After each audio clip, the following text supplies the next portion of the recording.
L'épître de Paul aux Romains, chapitre 1.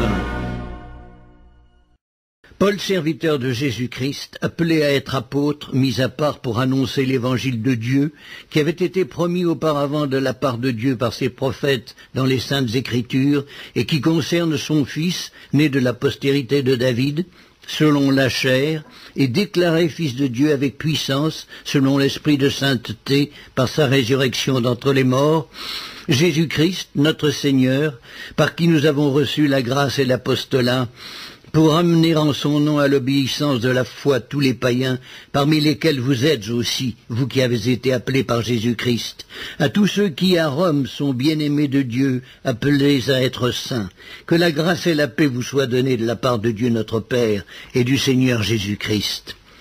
Je rends d'abord grâce à mon Dieu par Jésus-Christ, au sujet de vous tous, de ce que votre foi est renommée dans le monde entier.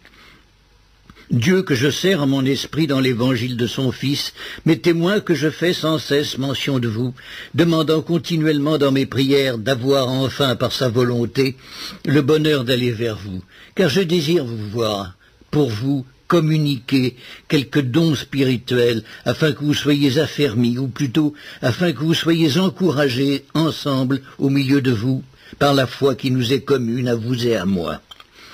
Je ne veux pas vous laisser ignorer, frères, que j'ai souvent formé le projet d'aller vous voir, afin de recueillir quelques fruits parmi vous, comme parmi les autres nations. Mais j'en ai été empêché jusqu'ici. Je me dois aux Grecs et aux barbares, aux savants et aux ignorants. Ainsi j'ai un vif désir de vous annoncer aussi l'Évangile, à vous qui êtes à Rome. Car je n'ai point honte de l'Évangile. C'est une puissance de Dieu pour le salut de quiconque croit, du juif premièrement, puis du grec, parce qu'en lui est révélée la justice de Dieu par la foi et pour la foi. Selon qu'il est écrit, le juste vivra par la foi. La colère de Dieu se révèle du ciel contre toute impiété et toute injustice des hommes qui retiennent injustement la vérité captive, car ce qu'on peut connaître de Dieu est manifeste pour eux, Dieu le leur ayant fait connaître.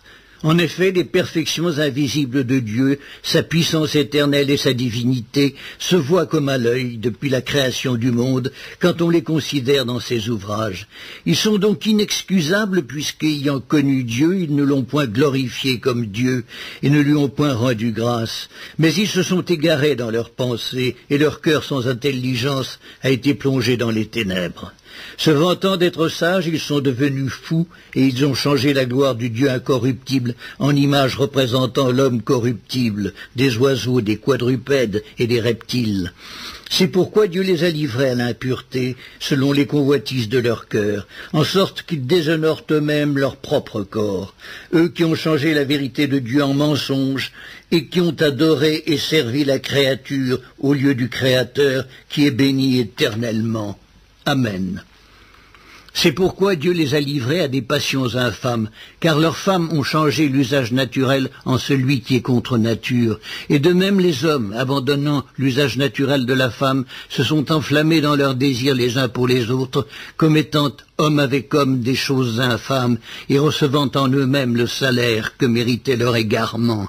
Comme ils ne se sont pas souciés de connaître Dieu, Dieu les a livrés à leur sens réprouvé pour commettre des choses indignes, étant remplis de toute espèce d'injustice, de méchanceté, de cupidité, de malice, pleins d'envie, de meurtre, de querelles, de ruse, de malignité, rapporteurs, médisants, impies, arrogants, hautains, fanfarons, ingénieux au mal, rebelles à leurs parents, dépourvus d'intelligence, de loyauté, d'affection naturelle, de miséricorde. Et bien qu'ils connaissent le jugement de Dieu, déclarant dignes de mort ceux qui commettent de telles choses, non seulement ils les font, mais ils approuvent ceux qui les font.